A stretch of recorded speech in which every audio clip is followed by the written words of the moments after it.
Someone's tired. I think I slept like 4 hours last night. It was bad. Oh, I went to bed after Oof. 7 and was up by 12:45. I was like, cool. Feeling okay now, but I will probably crash after this video is over. But fair. guys, we are here to watch the finale of EXU Calamity. Before we get into it, though, Meg, who are you rolling tonight? Well, I was telling Allie this off camera, but my t-shirt says, "The world is a better place with you in it." And I don't have Molly dice, but second person who I thought of was Jester. Yay. So Jessie. Feels very much like a Jester thing that she would say. So I will be rolling the Matron of Ravens tonight. wonder why. Love the Matron. I really like these dice. I was gonna roll the those are Shattered cool Teeth dice. dice again, but I already did those. I was like, you know what? Let's roll the Matron. I probably should have rolled the Matron dice on the episode that Pervon was in, but I low-key forgot about Pervon. All right, you ready, Meg? All right, Yeah. 3, 2, 1. I rolled bad. Oh. Rolled an 8. I rolled a 17. Hi everyone, welcome back to Rated MA. As always, I'm Allie and this is Meg, and today we are watching EXU Calamity Episode 4, Fire and Ruin. If you're new to the channel and you're new to this series, this is part 1 of Episode 4. Meg and I are very excited to get into this. If you haven't seen the other videos and you haven't seen the other parts of these episodes, please feel free to check out our playlist to watch along with us. Megan has never seen EXU Calamity and does not know how it ends. The only thing she has a little bit of an inkling of is the fate of Xerxes Illarez, because Megan has seen The Legend of Vox Machina and has met Xerxes Illarez. Whereas I have seen Calamity a few times, and it has been a while since I've seen it, but I am incredibly excited to finish up. This is my favorite episode of Calamity. Does make me cry every single time I watch it. I don't know that I'll cry in this part, but that last part of Calamity, that last hour and a half, oh yeah. If you would like to watch the unedited reaction to this video, you can also head to our Patreon. The link is in the video description of this particular video. It's also in our channel bio as well. We're also posting these reactions and the unedited reactions early on our Patreon as well. So if you just can't wait, you can always head to our Patreon to see if we've put it out early yet. It is for our $3, $5, and $7 tiers, though. Our $1 tier is just the support tier. But the $3, $5, and $7 tiers do have access to all of our early uploads and our unedited reactions as well. But without any further ado, I think we're going to hop into this. Ready, Meg? Oh, yeah. I'm so ready. 3, 2, 1, go. Hello, one and all, and welcome back to Exandria Unlimited Calamity. I'm your DM, Brandley Mulligan. It is a true pleasure, honor, and joy to play the table with all of these 6 amazing people.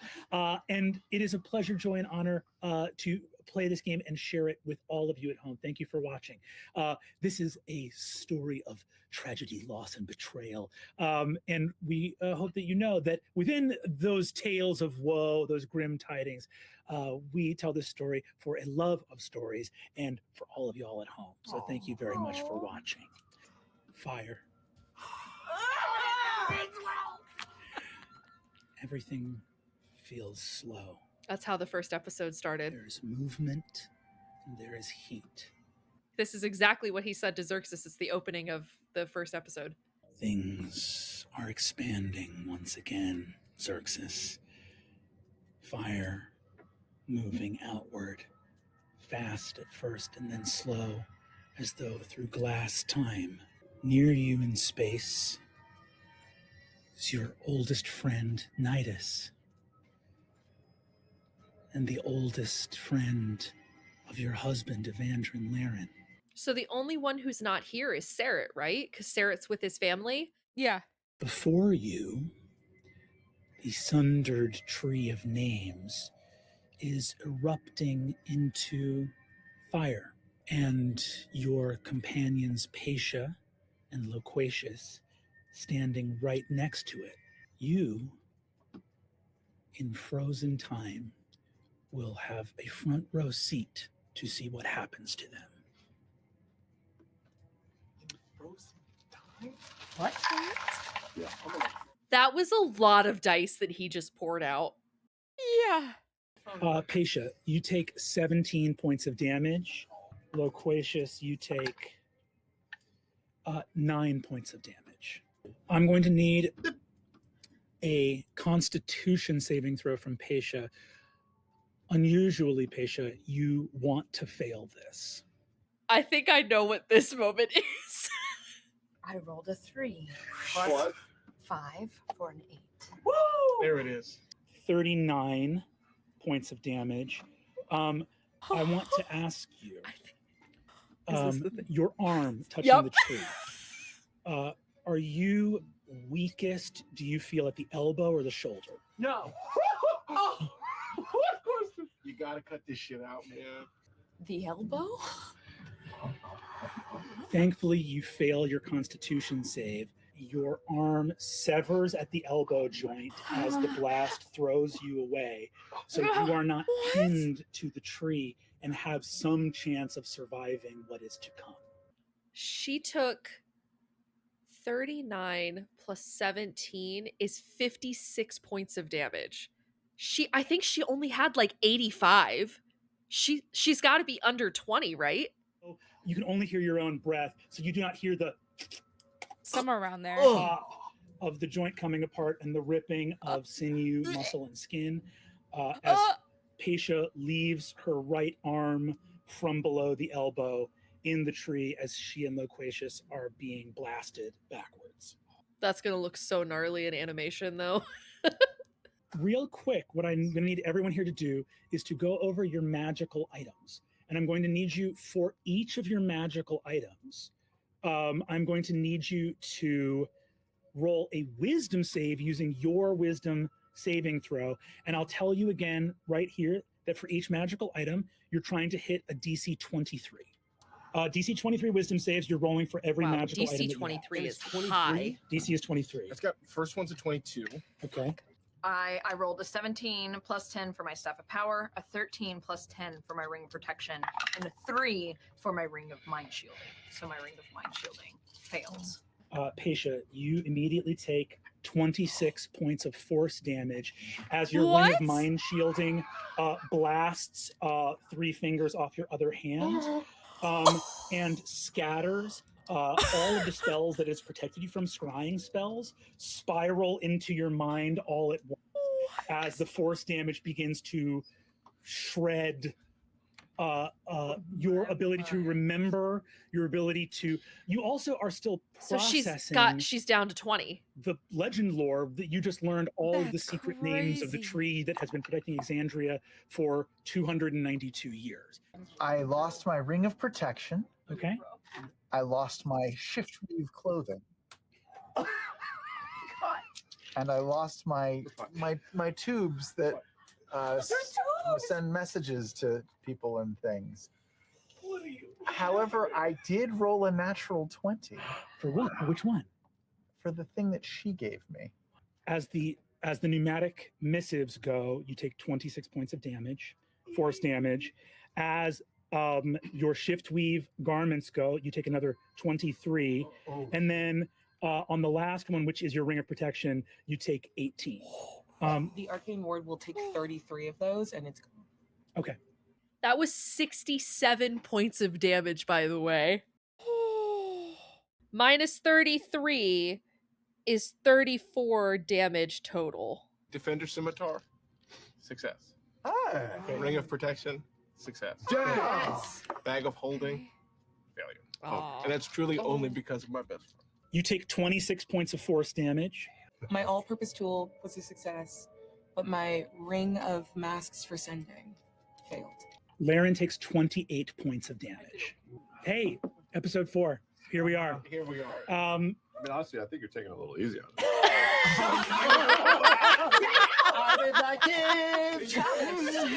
Travis is smart, he left. So all of my magic items, right? Like my plate mail +2, my shield +2, everything. I failed my last roll, my shield. Oh. Ooh.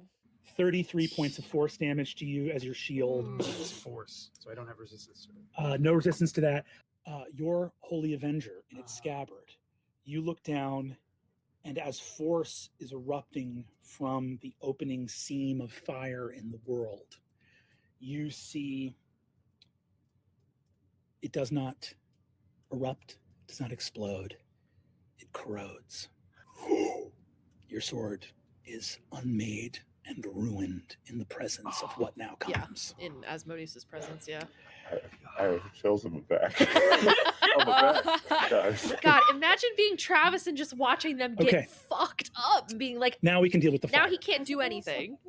I'm going to need everybody here, hold on, to go ahead for me and make dexterity saving throws. Paisha and Loquacious will make this with disadvantage. Oh, wait. This is so Wait. bad.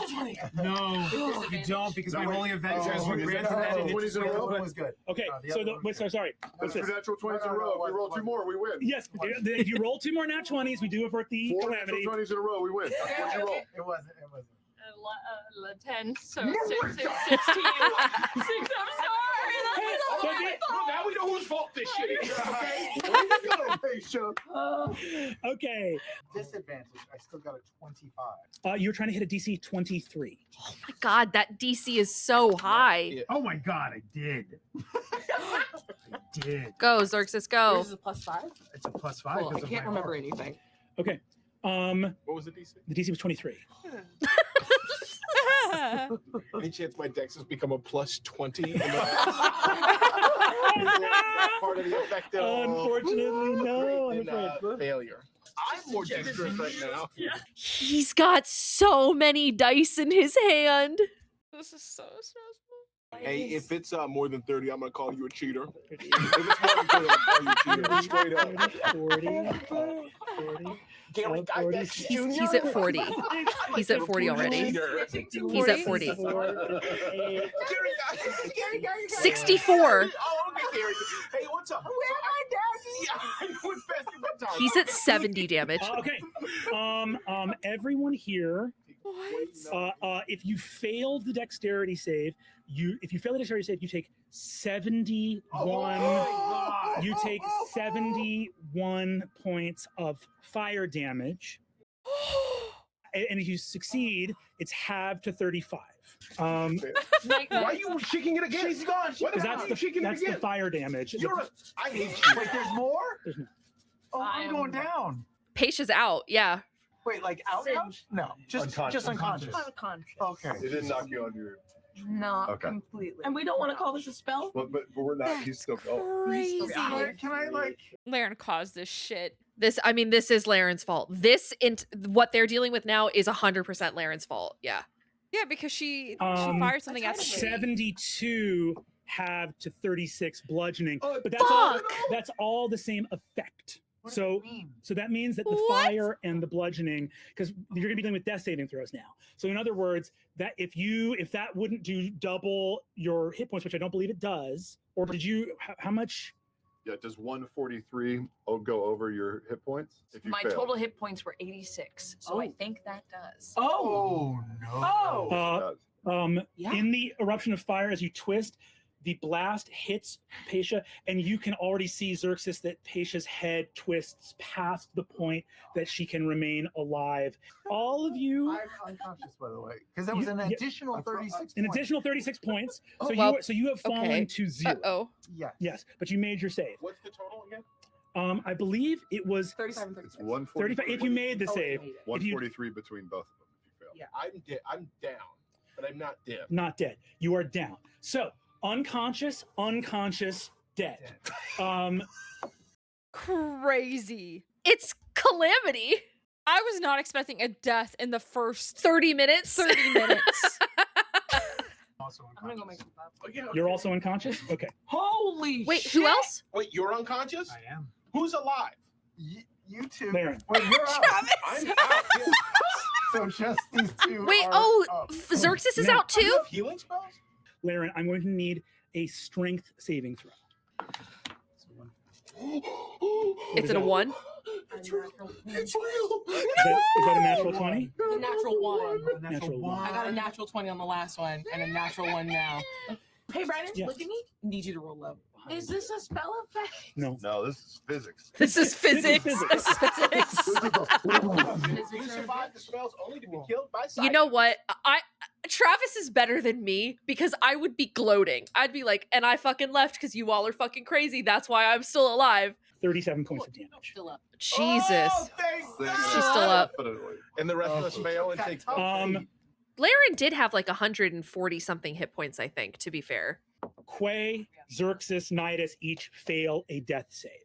You've used your reaction for your arcane ward, Laren, but I will ask for an arcana check from you. 21. Time's down. 9th level spell coming through. You freeze. Uh-oh. Uh-oh. Xerxes, you regain 3 hit points. What is the expression that Xerxes sees on the faces of those that fly through midair in this moment? And we'll start with Nidus. So what is fucked. happening to you as you sail towards the wall? Sadness. I think in this moment, Nidus wanted this city to be great and feels as if he's failed. This is his fault. The fire enveloping you closest to the source of the blast. The last thing it leaves as you twist in midair is your face. What is the expression we see frozen on the rictus of Paisha Porco? I think she processes all of the knowledge that she's just been flooded with. And in that instant realizes you can hold all the knowledge in the world. But if it dies with you, it doesn't matter. Quay, you see that expression closest of all as you feel some of Paisha's ribs thudding into your own body. Oh. What is the expression that Loquacious wears on his face in this moment? It's not one expression. His body and face is now liquid, changing rapidly as he flies through the air. You see his face quickly morph between several different other faces. Laren, you behold the ruined calyx. What is the expression Laren wears on her face in this moment? Even though she sees all of that, from the moment he turned and Quay told me that he was afraid of what I was in this moment, she never took her eyes off of him. So even with all of this, she's still staring at him and sobbing. It wasn't supposed to be like this. Xerxes, you and you alone become aware that truly only you are left moving. You hear your breath, but your body is still flying. You're still headed for the wall. But something has restored you. You see 2 things. One, spiraling off in the branches, small, translucent, blinking light. And then you see in the fiery seam before you, a foot has stepped through. If it can be called that, a thing of shadow and flame, a massive cloven hoof of a being that is both the size of a man, but also 20 feet tall, but also as tall as the sky itself. And you cannot tell as you look at it, because this thing is realer than your reality. And you see a heart. And within that fiery heart, you see a writhing humanoid figure, calling out and screaming, horned. But for a moment, the face is golden, like the bow of that solar, and the horns fade into bright red hair. And you see, you reach into the flame. You see beginning to manifest something like a hand, like your hand, but it is deep and ruby red. It reaches out and the fire does not burn it. I'm scared. Don't be scared. Don't be scared. I'm here. I'm here. Come on, come with me. Take my hand. Do you know me?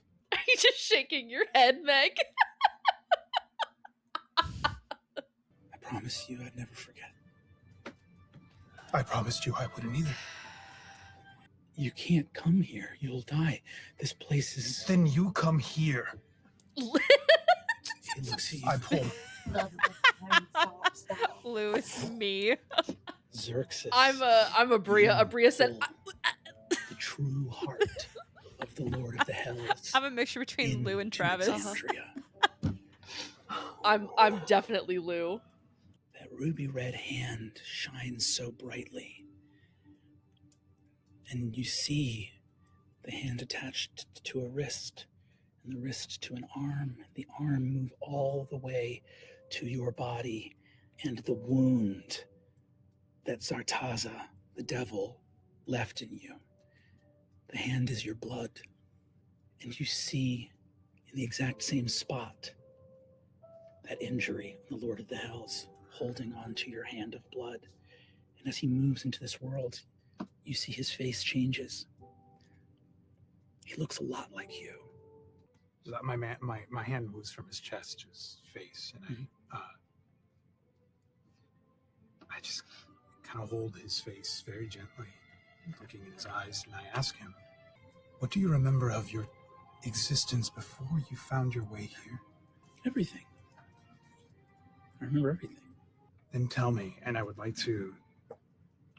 I place my other hand on Evandrin's namestone, and touching his face very gently, I used cleansing touch, but powered by that stone. You move a hand to him and you see he goes, I think you may be the most exceptional mortal I've ever known. You should be, the spell should be working. And it's not. Right. He's a god. What are you attempting to do?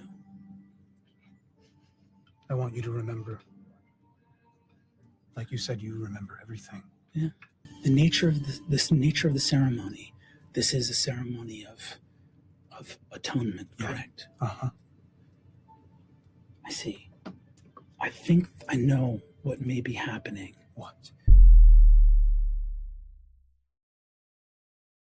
The resurrection.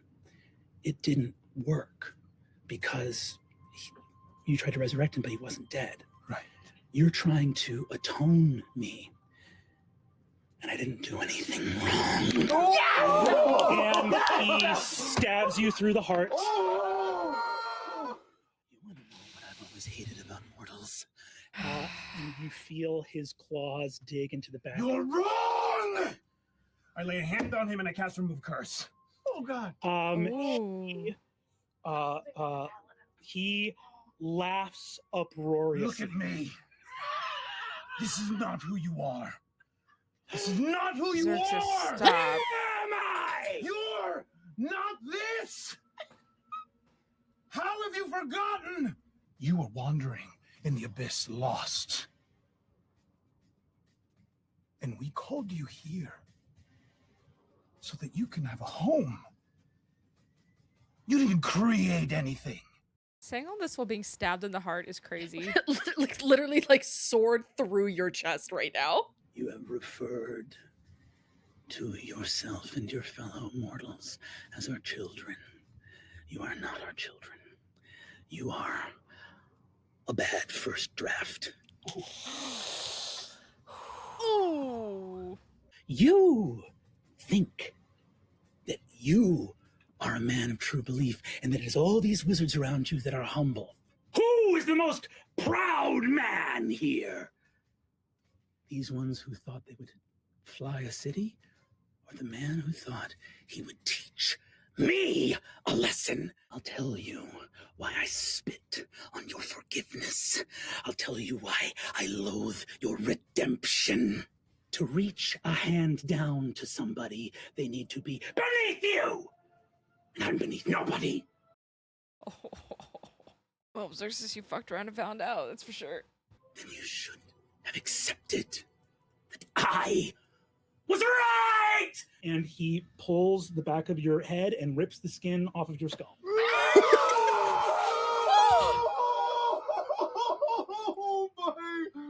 Yeah, that to reach a hand down to someone, you have to be below them, and I am below nobody. That's one of my favorite moments in all of Calamity. Sarah's at 7-Eleven. I think I got exact change. I'm going to cast Resilient Sphere on myself. Cool. He counterspells it with a 9th level spell slot and smashes you into the floor and breaks your spine. And he heals you again and he breaks your spine, heals you, raises you back up, casts time stop again. In the vision in the Hall of Prophecy, you told me that you would help me confront those who did this to me. Wake up, Xerxes! You did this to me! You and your kin, you think my enemy are the Prime Deities? Those are my siblings! What? You are gonna love EXU Downfall. And then, one of our puppets, one of our foolish paper dolls, mattered so much to them that they threw us into the pit. You made them turn their back on us. My greatest heartbreak is that when I have collected every last mortal soul and all of my siblings into my pit, that I will only have eternity to punish them. Wait. For sure. Right. You're right. Travis. You're right. You see, it was so easy for him. And what you see is you have fought abominations and undead before. You have fought things that are of an alien need for destruction, cold, unfeeling, things that are anathema to life itself. And this is not the Lord of Hells. Perhaps at one point he wore a golden face. That's long gone. And behind his eyes, when they were of gold, this hatred lived. It is something that each human has the gift of, because he doesn't just hate you, he hates everybody. And he doesn't hate them in an alien way. He wants them to know that they deserve it. Oof. Damn. And you just see pity. He goes mad. As pity crosses your face, he looks at you and goes, You hate everything so purely. Oh, you poor thing. Look at how much. I mean, what's he gonna do? Kill him? He's already killed him like 8 times at this point. You truly believe that you are above this all, this city that you will not call home, me, the gods, but I'm not the one who left my little son down in that city for all of my devils to find. Oh. So I think you are going to make a very good champion for me. and he twists your head around, snaps your neck. You've died for the 3rd time in less than that many minutes, and he drops you to the ground. And you are now you feel your spirit being released. You see he grabs Zartaza, the Arrhenius, by the throat. She goes, "Thank you." And he smashes her into the ground, and you see a ruby-headed, black iron-encrusted mace crunch as she explodes in blood, and there's armor everywhere. The top of the mace almost like a black crown. That's there for you to pick up if you want, Xerxes. But you know the cost you pay for it. Do you touch Evandrin's namestone? Yes. You hear in your heart, "Darling, no." And we will move from there. Real talk. Did we do 1 second of actual time in that space? I don't think we hit a second. It feels like we Flames on the side of my face. honestly do 1 second of actual time. Okay, We're at now 0.005. now that we come back, Oh, that scene with Asmodeus is so good. I love that scene. we return. 2 of you are making death saves, and Laren, you hit the wall. How many hit points do you have right now? 22. Laren, you hit the wall and drop. You may act at any time, but you also are aware as you hit the wall that time has returned. So, boom, boom. Knight, Quay, and Pasha all hit the wall. Xerxes does as well. I don't. You could roll a medicine check to see who's dead and who's unconscious. I see four effective corpses. How far away is Quay? You got blown back through the door, so I think you're probably like 40 feet back From him? from Quay, and then there's another probably like 30 feet to the center of the chamber where you see a figure cloaked in red, about 12 feet tall, looking down at Vespin. And you see the Lord of the Hells speaking to Vespin Chloris, and you can hear what he is saying in this moment. 70 feet away. 70 feet away, yes. And I know how far counterspell works. Mm-hmm. But you're too far, and they're all bodies. I dimension doorway. From prone on the floor, being kind of glitching and staticking, is a feed from Dweomer, whose body is like on the ground. She might still be partially active. You see the Lord of the Hells looking down at Vespin Chloris and saying, Hollow, Friend, Lightbreaker, Cormorant, get them all in position. Vespin sort of crouches and squeals, and you see that the Lord of the Hells smashes him in the face with a hand, and he scatters to the ground and says, all dead? And you see that he is surrounded by motes of fire for a second, and you see images of Calamity all around the city in hiding with those sort of like runes that were ceremonially cut with blood. Lord of the Hells touches his forehead, and all of those runes light.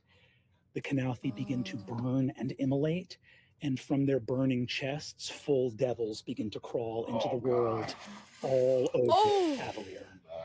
The reason I ran. I'm going to ask for death saves from Loquacious and Nidus. That's a 6. Fail. That's your second failure. Fail. Manifest. That is a 16. And you see the Lord of the Hells goes, you're telling me that the god of death is a mortal?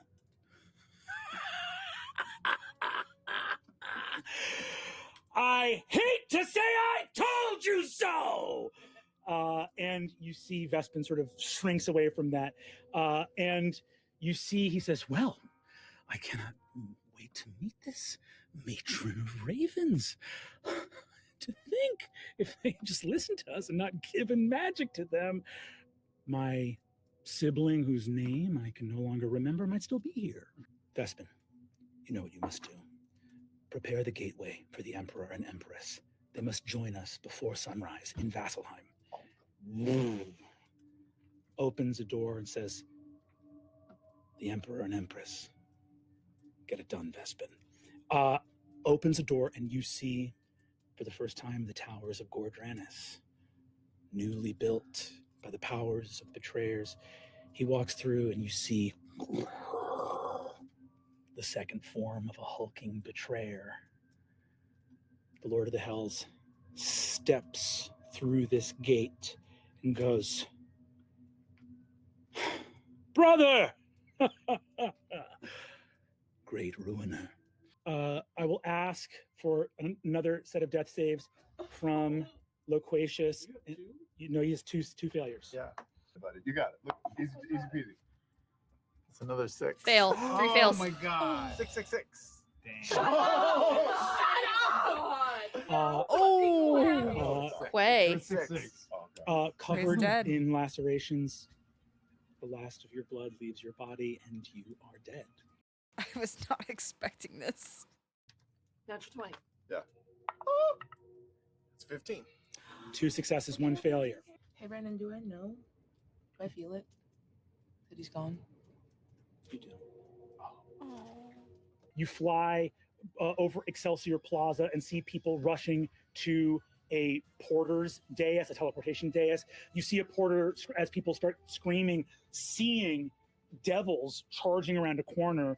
You see a porter in uniform saying, everyone, don't clear, do not crowd the platform, do not crowd the platform. A terrified wizard or a terrified spellcaster cast command on the porter and say, get us out of here!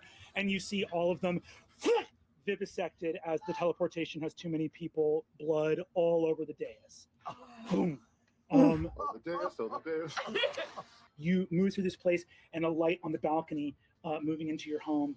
And for the first time, we see them, Maya and Kier, standing in front of you. Both of your children are home. They're home. You see Maya looks up at you, your daughter, who is a young teenager, got a little bit of awkward plumage molts, like teenager molt around her neck.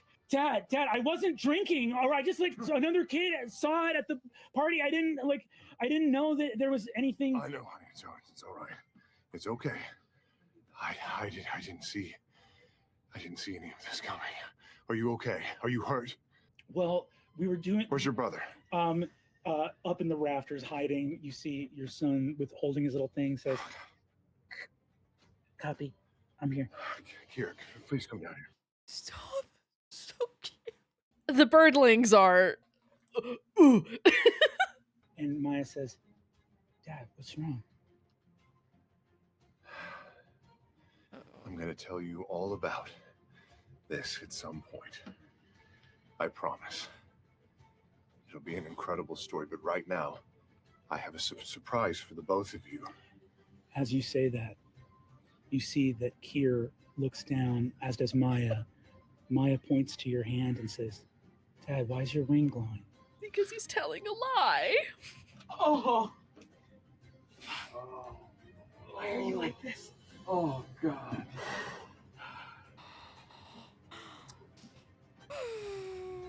It glows when danger is near. And I take out the runes of stones. Yeah. Mhm. This is for each of you. It's going to take you to your mother. She's very excited to see you. Dad, why are you talking like this? Is Maya, everything it's very okay? important that you listen to me. Yes, it's okay, but I need you to listen very carefully. It's up to you to take care of you and your brother. Do you understand? Well, you see, Kier says, "But if the city's not safe, what about my friends at school? And wait, we had a..." And you see, Kier. Maya says, "Dad, why are you talking like this? Like, we're going to come back." I understand. I take her hand. I love the both of you so much. So much. Dad. I take the stones, I close their hands, and I clasp them shut. You see, they look with those stones in their hand. All that they need to do is break those stones in their hand, and the spell will take effect. You see that Maya looks up and says, "Dad," and you see Kier starts crying and goes, "Dad, did I do something wrong?" Oh, there they go. I'm crying. I'll always have my eye on you, and I squeeze their hands. And both of them vanish as you see Maya goes, "Wait!" And they're gone. But he saved them. Saved them, yeah. Damn it. I didn't think it was gonna make me cry, but it did.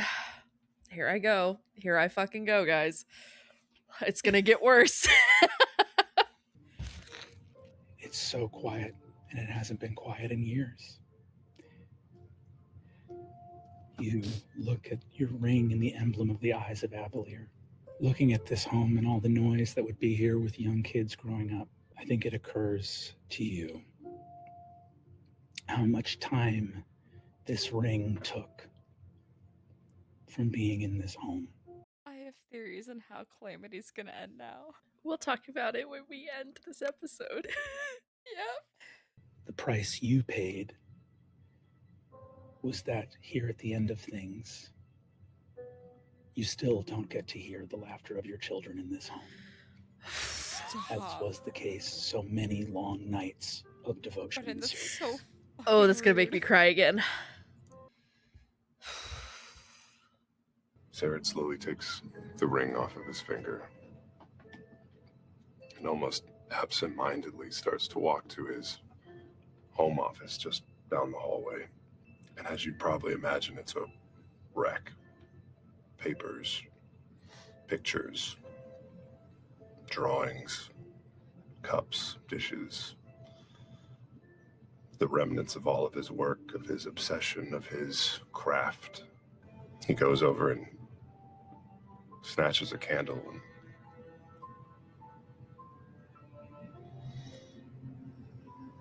looks around and holds it to a nearby wall. You are perhaps unparalleled in all the world at discerning fact from fiction, from spotting lies. And the last lie you told was to get your children out of here. I head over to their rooms. I open the threshold and just stand. And I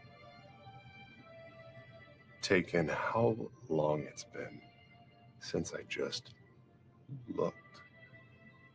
Really looked. Here. Not outside of this dwelling, but here. Your brilliant detective's mind looks at a room and begins to piece together stories. From the turn of a corner of a notebook on Maya's desk, you see that she has an incredible talent for history. Otherwise, why would she have gotten so far ahead in that chapter book? You look and see under Kier's bed the telltale carpet throw of a child hiding some kind of toy weapon or something that he shouldn't have, and see from the shape of it that they are small hand axes. Oh. Here in this moment, you put all of your vast intellect to work so that as the flames begin to lick the wall behind you, you solve the mystery of who your children were. I'm gonna throw up. Laren communicated and relayed everything that she saw. In this moment, you hear that. Here. I steel myself, and as supersonic as I can, make for the Meridian Laboratory. I'm going to ask for a death save here. You have 2 successes and 1 failure. Was almost a natural 20, but it is a 12. 12, that's 3 success. That's a 3rd success. You are stable. Whew. That scene is devastating. That is one of my favorite Travis scenes. That scene, Dad, why is your ring glowing? And the scene of him with Vespin, those are 2 of my favorite scenes. There's one more scene, but it's like the very end of his, like, it. You'll see. You'll see when we get there.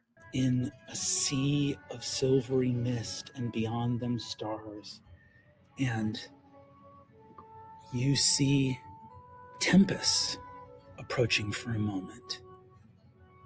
But then you see it's not Tempest. It is a body composed of starlight, amethyst, liquid glass. You see Evandrin.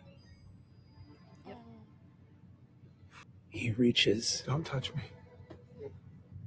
I have waited so long to do only that. I can't bear it if you were to touch me right now. You believed, and that is not a fault.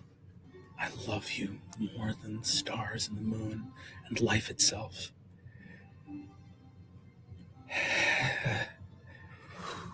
Are you in this place because Laren has sent you here?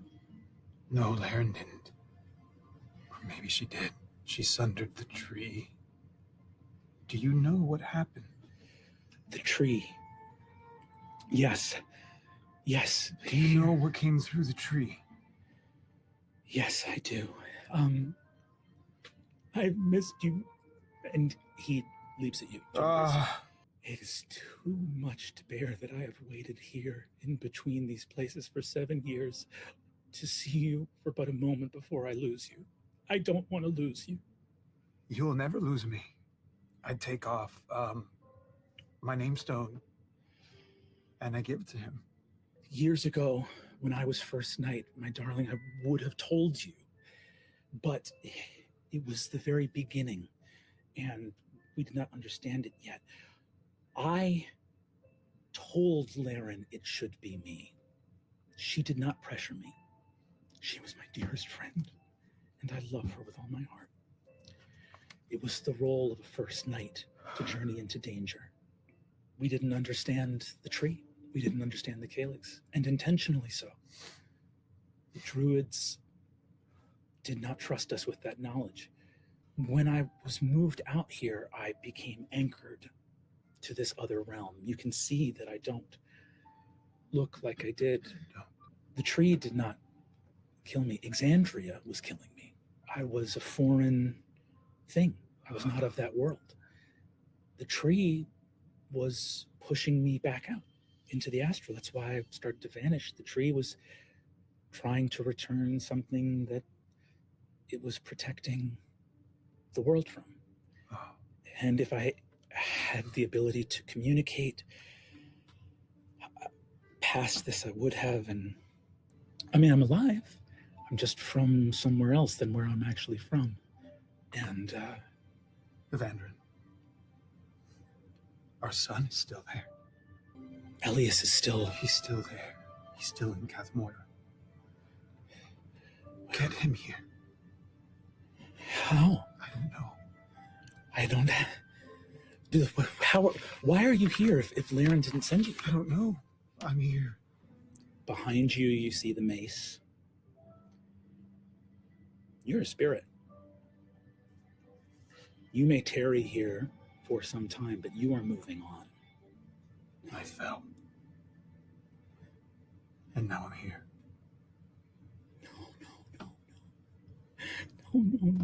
No. I don't know for how much longer, but I feel a pull to another place. Oh, wait. Evandrin? There's a way around this. We can just be clever. Let's just figure something out. I haven't been able to find a way back, but now there's two of us here, and we'll find a way. We'll find a way. If you move on to the afterlife, we'll find a way to resurrect you. I need to find a clever way to get back Evandrin, to save Elias. Stop. And if I save Elias... Yes, save Elias. Save him.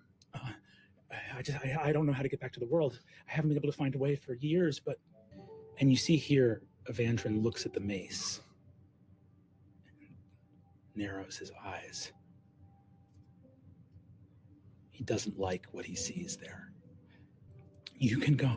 If you have been struck down, if you have been killed, then we will find a way. We will find a way. There are resurrections. We will find a way. Evandrin, listen to me. Okay. I believe in my heart that you will find a way.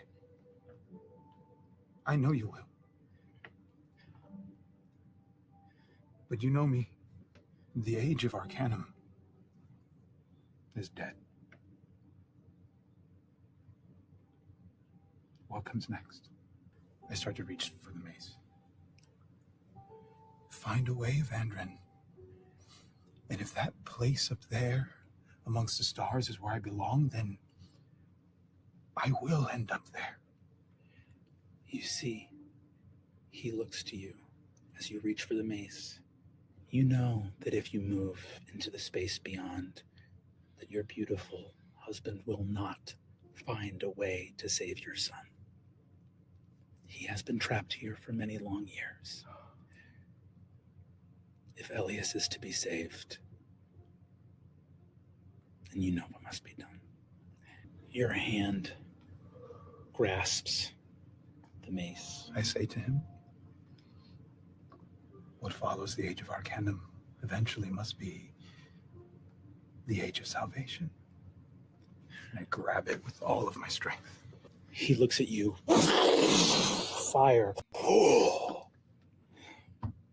Your gleaming armor is charred with flame beyond recognition.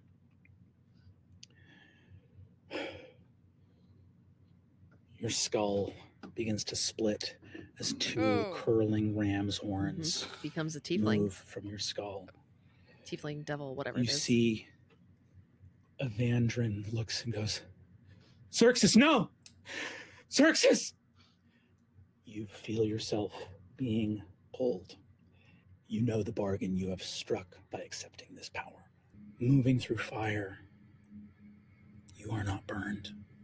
Because the devil wants his followers to hurt. And you're not hurting because from the stars themselves, a love as profound as any that Exandria has ever known surrounds you.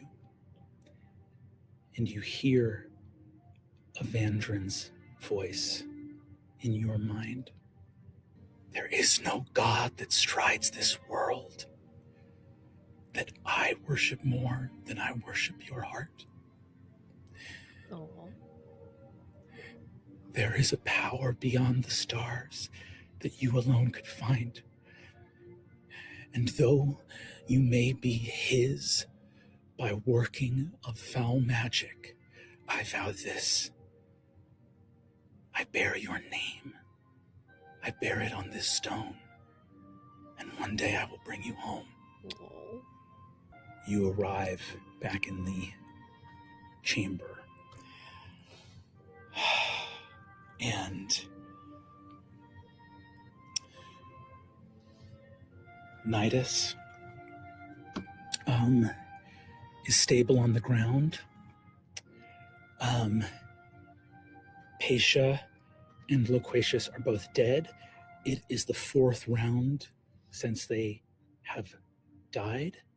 Laren, immediately on the screen, you see Xerxes curling ram's horns, charred armor, wielding a mace, no shield. But as you are holding the mace, you've arrived. There is writing in Infernal growing around the mace. It's like the contract for your soul is writing itself upon the mace. It's not finished being written. It's not finished being written. Can I assess the situation around me? I'd like to know if I can tell that he's still alive. If they're You can dead. tell that he is. You can tell that your old friend is still alive. Vespin Chloris is in this chamber, who wheels around to see you and goes, but sees a fellow fiend and regards you appropriately. Does not seem to advance on you. Leave this place. This is now under my control.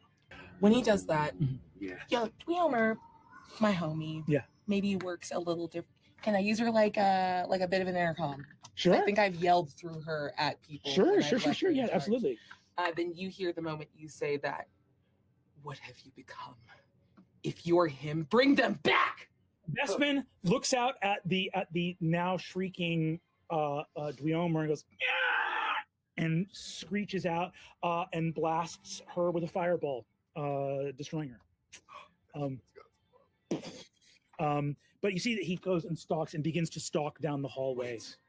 What I'll say is this: as Vespin begins to leave, you look at Vespin and you see in his face the thing you did not see in the Lord of the Hells. A look of pain and recognition of something that was once a mortal man. So I touch Avandrin's namestone, and I a cleansing touch through that namestone onto Vespin. I need him. You cast your ability. Yes. The wording of which is you fail all saving throws automatically for a minute. I do. Oh no. But you allow a corrupted being a potential to make a saving throw and attempt to come back or restore some portion of itself. You attempt to give an opportunity for redemption, for understanding the very act that doomed your soul. In this instance,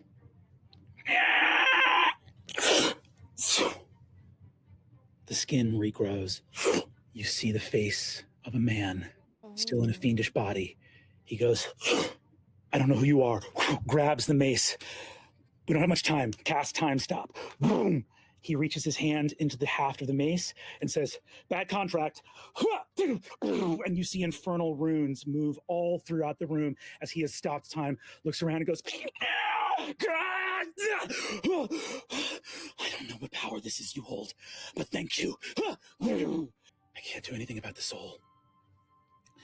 But they usually put the clause about when it goes into effect at the end. He inscribes a series of runes at the end of the haft. The deal for your soul goes into effect at sunrise. And the redeemed for the moment Vespin Chloris gives you one night. You see tears stream down a face from gaunt eyes that is the face of a man. You see he goes, dispels something in himself, and it comes back. His spine grows. Oh, I don't have enough power to help you. It's all right. It's all right. Listen, we don't have very much time. Let me come out. I don't know much of what's happening. I am Vespin Chloris. I know. That mace, you know what it will do to you come sunrise. I do. All right. In life I was a Malconvoker, a infernalist. I thought I could do it. I thought I could do it. And the world will remember me as its greatest villain. Vespin Chloris, Exandria's greatest villain. That is what he is known as in modern day. History hasn't been written yet, and you are not out of time. But we are running out of time, and I rush to this guy, and I revivify him. You have that? I have it, baby. He says, all right, I don't have enough. I don't have enough. Am I awake? You are awake in this moment. Loquacious, you hear him say, I don't have the spell. I don't have the energy for the spell. But Loquacious has the spell energy from Laren. But we have friends that are down. She gave him the ether, the spell ether. The spell slot. Who I know is only unconscious, and I lay on hands, give him 5 hit points. I will say this. You are about to rapidly come out of the time stop. I'm not even perceiving. I'm reaching down to the stone that she gave me. As you say, you don't have the energy for it. I don't have the energy. But he does. Loquacious holds raw ether in Do his I know hand. what it is? That's the one that I take it. the spell. I take it, and I rush to Paisha, and I cast Revivify on her. Yes! Quay and Paisha, you are both at 1 hit point. That's so dumb. That should never happen. Paisha is still down an arm and 3 fingers, though. It's coming at you. See, Vespin looks and says, you do not have much time left, but listen, you know of what the Lord of the Hell spoke. The one of you. How do we save the city? How do we stop them? Like, what is it? What have you? That's me. I would have been stuttering and stammering. There is no. They are here. They're the tree here. Is destroyed. They are here. Go. The woman, the first one, the one who warned you first, the Hall of Prophecy. We'll go there. I rush to Nidus and I lay He on dimension hands. doors and says, do not bother with my name. In the darkness I saw my name would be destroyed. And I asked beyond all things not to be forgotten.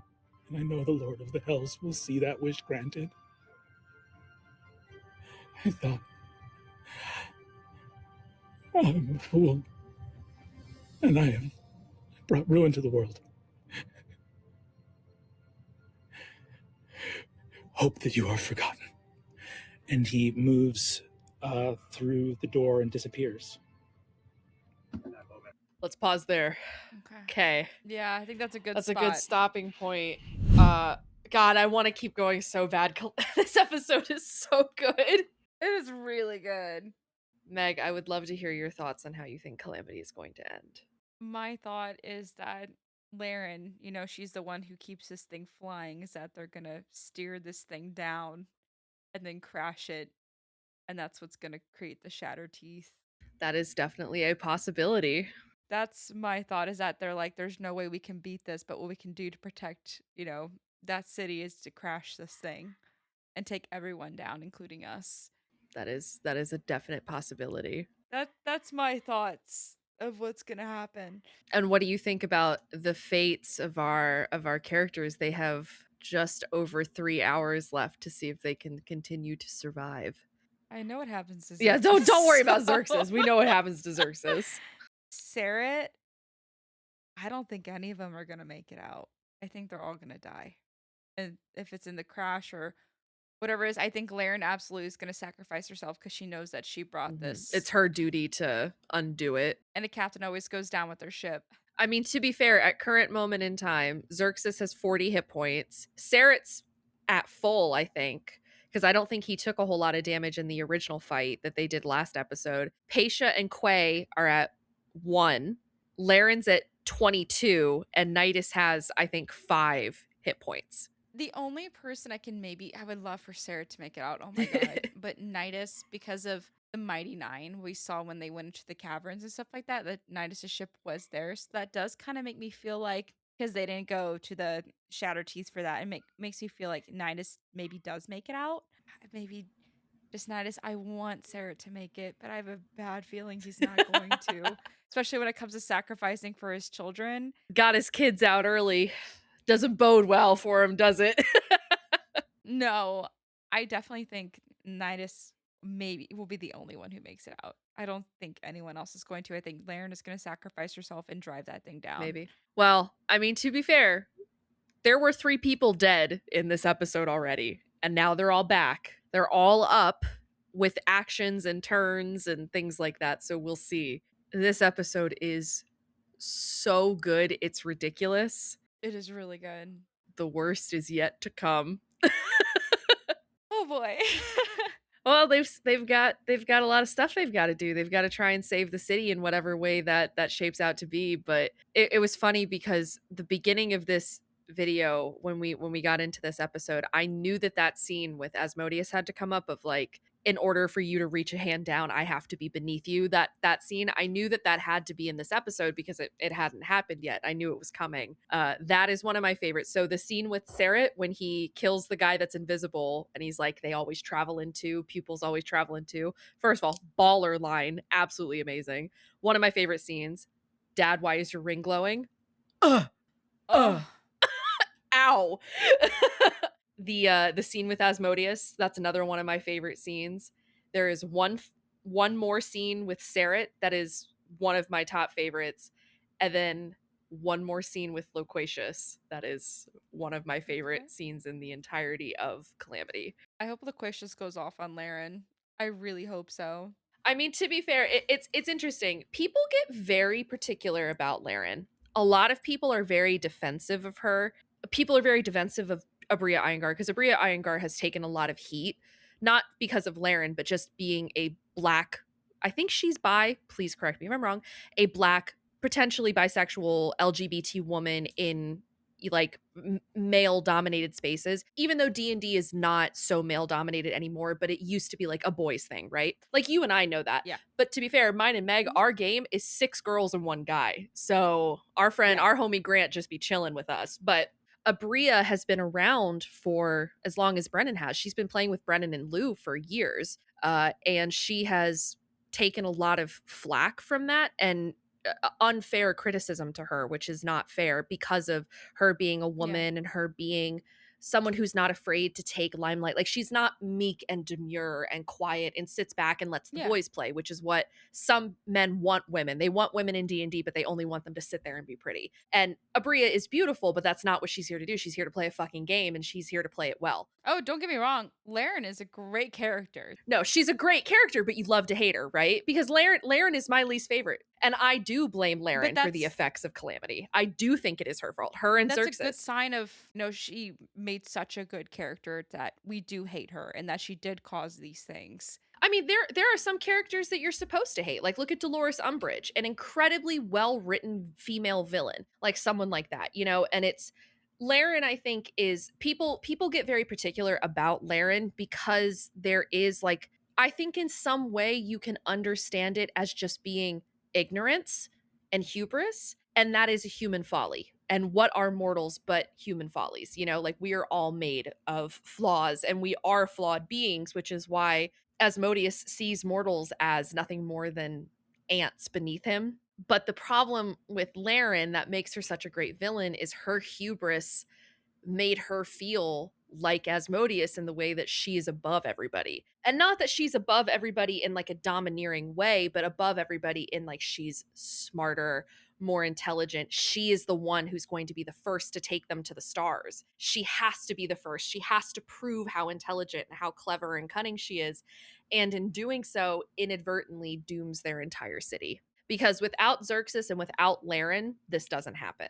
But Xerxes being the one to pull Asmodeus through because of his own hubris and thinking that he was strong enough to save the god of lies, and her hubris in being like, I don't need to know what this thing does because I know better, and destroying the tree by believing that in order for my goals to be achieved, I have to sunder this, and not realizing the consequences, her own ignorance. It is what dooms the city of Avalir and what dooms Exandria when the Calamity. This is the first day of the Calamity.